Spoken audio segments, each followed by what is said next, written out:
রব কাউকে ভালোবাসতে শুরু করলে প্লেটের ভাত কেড়ে নেয়। আমরা কাউকে ভালোবাসলে এসি রুমে রাখি, রব কাউকে ভালোবাসলে ইব্রাহিম নবীর মতো আগুনে ফেলে।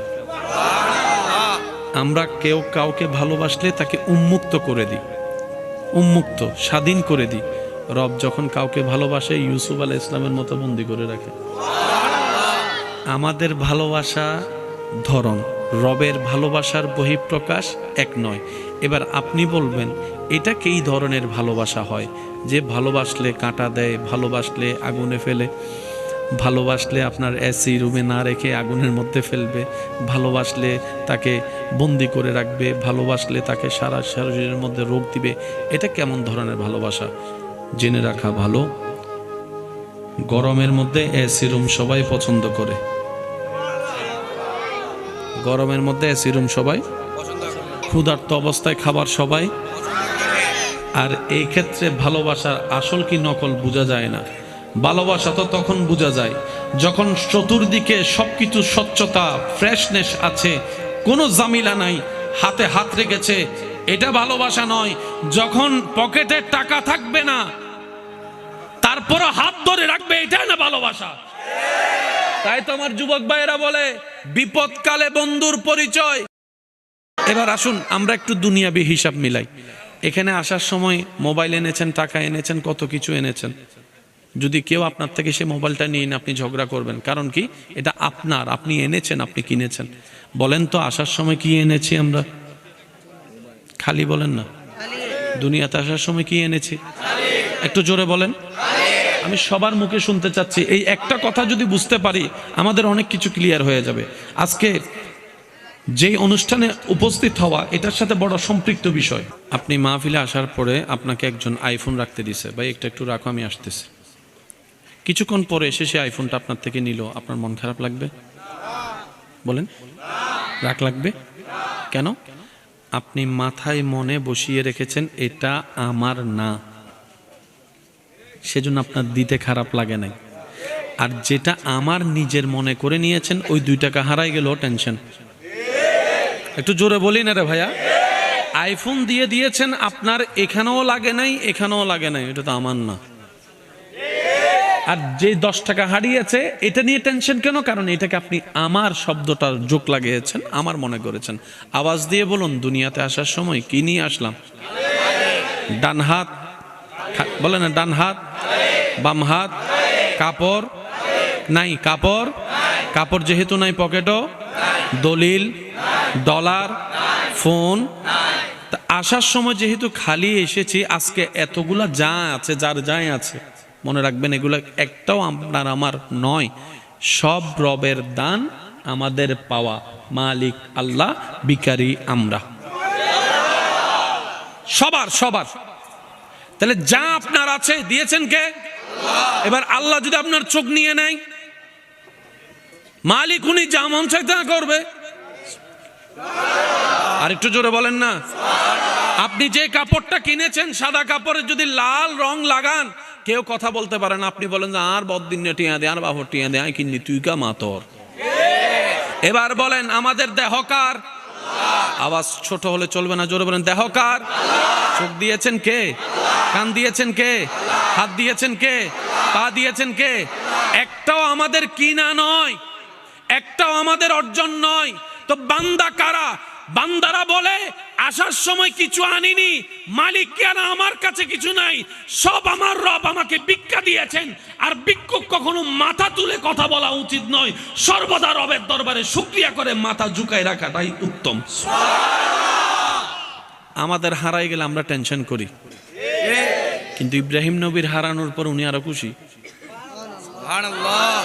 পার্থক্য এখানে মনে রাখবেন, সাধারণ বান্দা আর প্রেমিক আশেক বান্দা এক নয়।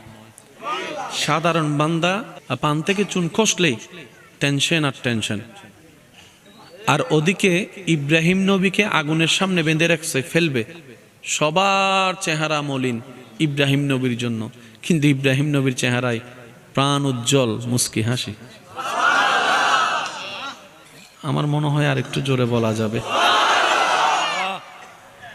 সামান্য শরীরে একটা যদি ক্ষত হয় আপনার আমার ব্যথা টেনশনের শেষ নাই, সাধারণ বান্দা। আর ওদিকে আল্লাহর পয়গম্বর আইয়ুব আলাইহিস সালামকে বছরের পর বছর এমন রোগে আল্লাহ দান করেছেন, উনি শুকরিয়ার খুশি। শুধু তাই নয় ভাই, শুনলে অবাক হয়ে যাবার মতো কথা। আমরা অসুস্থ থেকে সুস্থ হওয়াটা চাই, আল্লাহ দাও, আল্লাহ দাও, আল্লাহ দাও।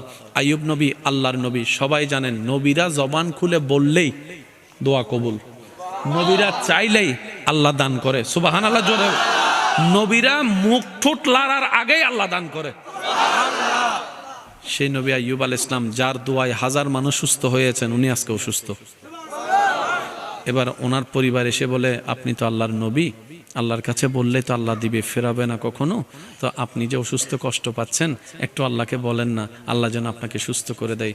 আইয়ুব নবী, আল্লাহর আশেক নবী, আল্লাহর প্রেমিক বান্দা আইয়ুব আলাইহিস সালাম উত্তর দিচ্ছেন, ও আমার পরিবার, তোমার জন্য কিছু লাগলে বলো, আমি তোমার পক্ষ হয়ে আমার রবের দরবারে দরখাস্ত পেশ করব। সুবহানাল্লাহ। আমার দুশমনেরও যদি কিছু লাগে আমাকে বলতে বলো, আমি সুপারিশ করব তার পক্ষ হয়ে আমার রবের দরবারে। যে গরিব তাকে বলো, দনের ব্যবস্থা আমি আমার আল্লাহ থেকে ফরিয়াদ করে এনে দিব। অসুস্থ যে আছে তাকে বলো, আমাকে এসে বলতে, সুস্থতার জন্য আমার আল্লাহর কাছে আমি ফরিয়াদ করব। সুবহানাল্লাহ। যার সন্তান নাই আমাকে এসে বলুক, আমি তার পক্ষ হয়ে সন্তানের জন্য আল্লাহর কাছে দরখাস্ত করব। ওই পরিবারের মানুষের জন্য, আত্মীয় স্বজনের জন্য, পাড়া প্রতিবেশীর জন্য, এমনকি যে আমাকে মন্দ বলেছে তারও যদি কিছু দরকার হয়, আমি আইয়ুব তার পক্ষ হয়ে রবের দরবারে সুপারিশ করতে রাজি আছি। কিন্তু আমার জন্য আমার রবের কাছে কিচ্ছু চাইতে আমার বড় লজ্জা লাগতেছে, আমার বড় লজ্জা লাগতেছে। পরিবার বলে, এটা আবার কেমন কথা? তখন তিনি বললেন, ও আশেক নবী, আল্লাহু আকবার, আল্লাহর প্রেমিক বান্দা বললেন, আল্লাহ আমাকে সুস্থ রেখেছে কত বছর, লিস্টিটা করো। অসুস্থ রেখেছেন কত বছর, লিস্টিটা করো। আরে যে রব আমাকে এত বছর সুস্থ রেখেছেন, সে রব কি আমাকে কিছুদিন অসুস্থ রাখতে পারে না? আমার সুস্থতাও আমার রবের জন্য, আমার অসুস্থতাও আমার রবের জন্য, আমার আপাত মস্তক সারা দেহ আমার রবের জন্য। মন চাইলে রাখবে, মন চাইলে ধ্বংস করবে, এটা ওনার ব্যাপার। আমি বান্দা হয়ে নাক গলাবো না। আল্লাহ যখন যেভাবে রাখে, আমি আইয়ুব আলহামদুলিল্লাহ বলে সেভাবে খুশি থাকবো। সাধারণ বান্দা আর আশেক বান্দা এক। সাধারণ বান্দা জায়গায় জায়গায় ফেল হয়। সামান্য একটা কিছু হইলে অনেকে দেখবেন রোল নাম্বার 1, আল্লাহ তাকে 3 বছর রাখছে 1, সে কোন রকম 2 হইছে, মরে যাবে বুঝতে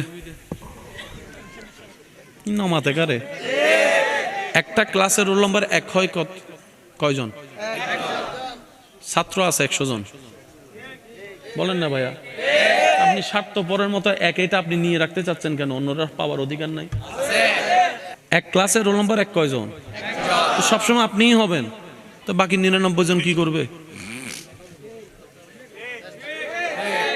মনে রাখবেন, ভাগযোগ করে খেলে বরকত হয়, শান্তিও লাগে। একাই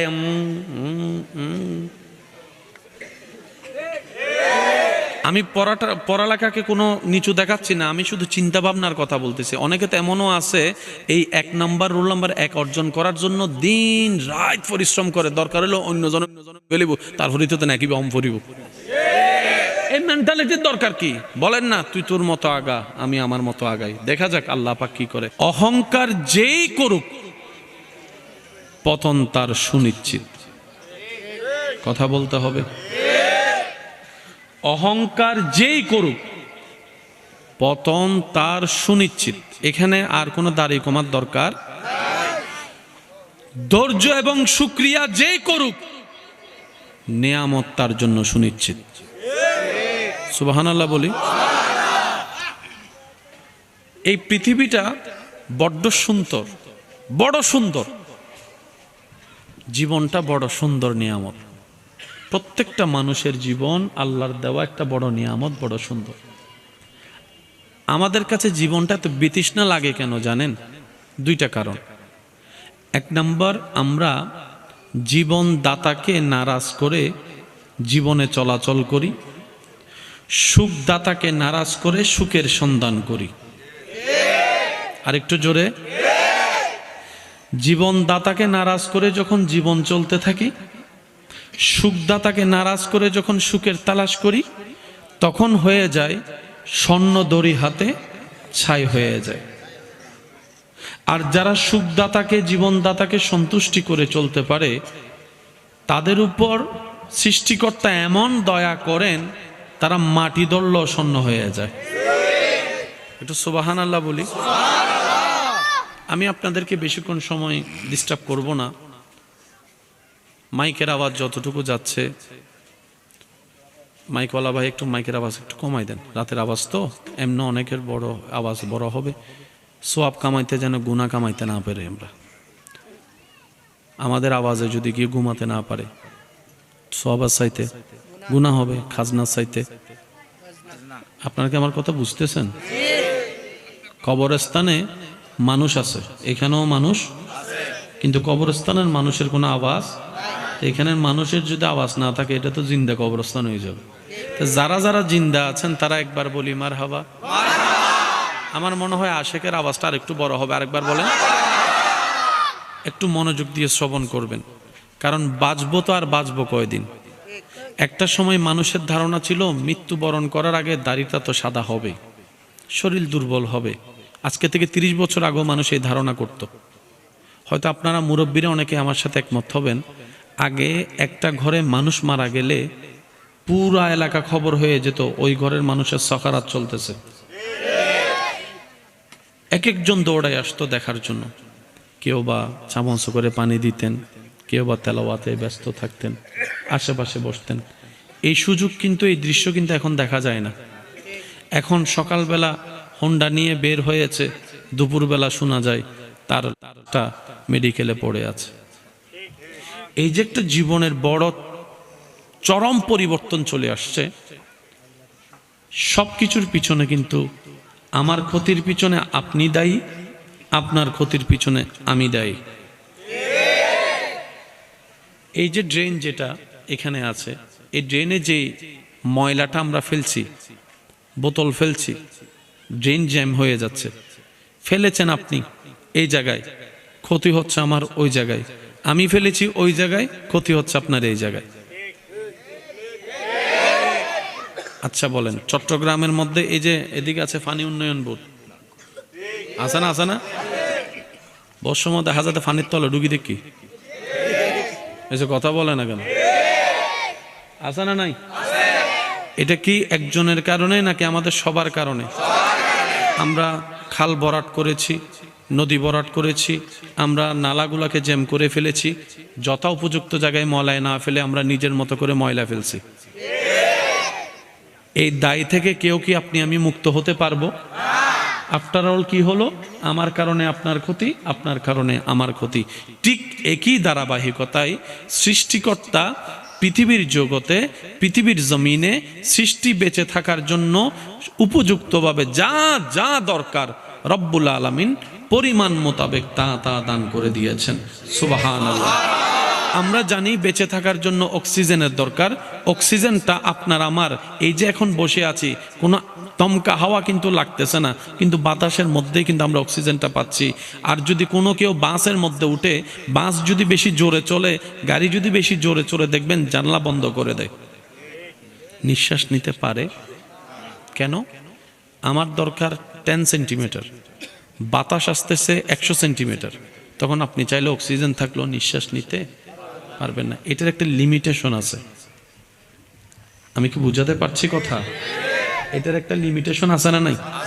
যেমন আল্লাহ তাআলার একটা নাম আছে রহমান, বলি আর রহমান, বলি সবাই। আর একটা নাম হচ্ছে আর রহিম। মনে রাখবেন, রবের রহমত ছাড়া কেউ কিচ্ছু করতে পারবে না। যারা নামাজ পড়ে তারাও খায়, সেটাও রবের রহমত। যারা নামাজ পড়ে না তারাও খায়, সেটাও রবের রহমত। কিন্তু বুঝতে হবে কোন রহমতটা কেমন। আর রহমান রবের এমন রহমত যেটার মধ্যে আল্লাহ তাআলা সব সৃষ্টিকে রেখেছেন, সব সৃষ্টিকে রেখেছেন। সুবহানাল্লাহ। আর আর রহিম এমন একটা রহমত রবের, যেটা আল্লাহ তাআলা সবাইকে দিবে না, শুধু রবের প্রিয় বান্দাদের ভিতর যারা স্পেশাল প্রিয় বান্দা হবে, বান্দাদের ভিতরে আল্লাহ পাক ওই রহিমের রহমতটা তাদের জন্য রেখে দিয়েছেন। সুবহানাল্লাহ। রহমান ফিদ দুনিয়া, এই দুনিয়ার মধ্যে আল্লাহ সবাইকে রহমত দিবেন। যেমন ফেরাউনের সম্পত্তিও রবের রহমত। একটু জোরে বলি না রে ভাই। নমরুদের ক্ষমতাও রবের রহমত।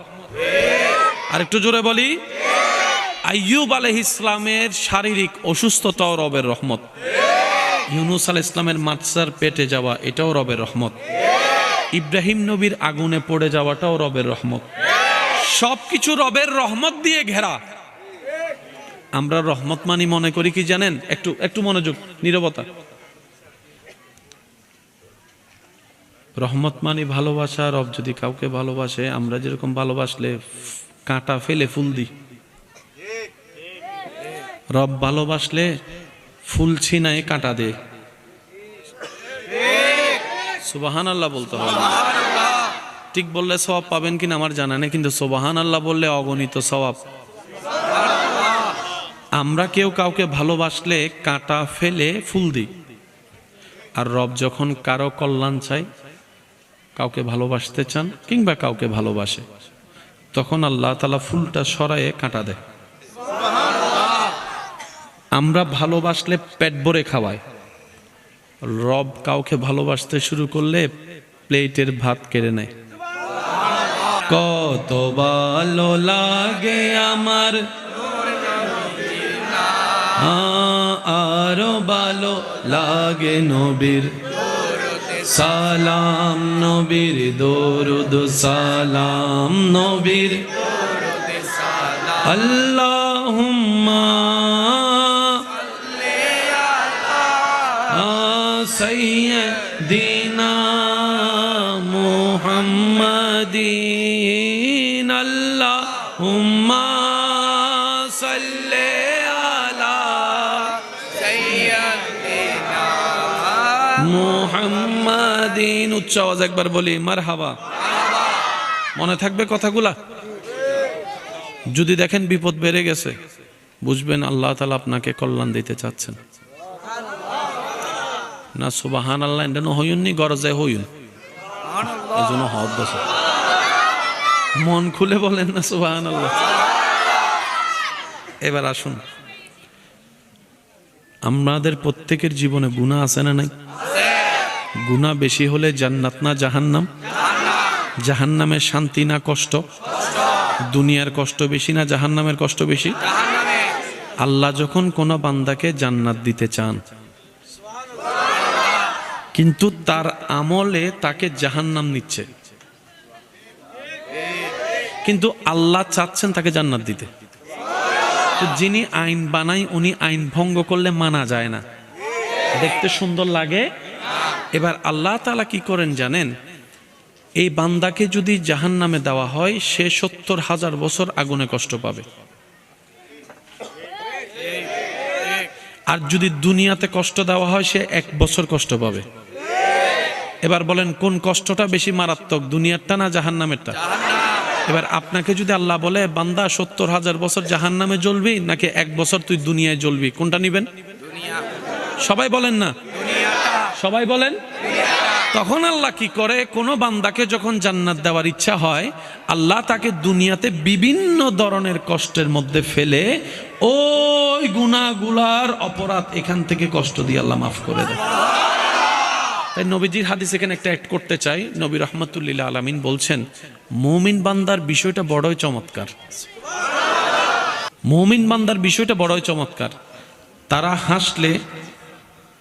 তারা হাসলে সদকায়ে জারিয়া, সওয়াব আর সওয়াব। তারা কান্না করলে রব করে দেয় গুনাহ মাফ।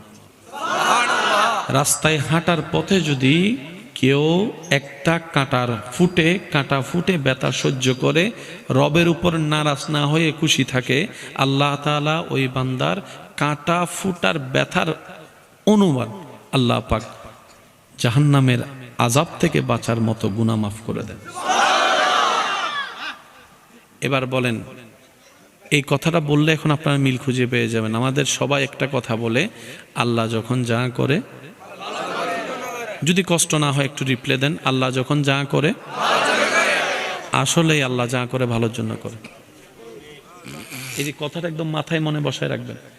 আপনি বলছেন ও আমার স্বামী হলো কেন, এরকম জামাই কেমনে পাইলাম? আপনার মনের ধারণা এতগুলা মেয়ে থাকতে এ আমার বউ হলো কেন? কখনো ভাবছেন আপনার বাড়ি কোথায়, ওনার বাড়ি কোথায়, কেমনে কি? তো মুরব্বীরা বলে জোড়া তো আল্লাহ লিখে রেখেছেন। আমাদের দায়িত্বটা কি? আমাদের দায়িত্ব হচ্ছে আল্লাহ যাকে যেটা খুশি হয়ে দিয়েছেন সেটা নিয়ে নিয়ামতের শুকরিয়া করা। আপনি যদি নিয়ামতের শুকরিয়া করতে থাকেন, আপনার খারাপ স্বামীটা, আপনার খারাপ বউটাও দেখবেন যে একদিন ভালোর মতো ভালো হয়ে গিয়েছে। সুবহানাল্লাহ।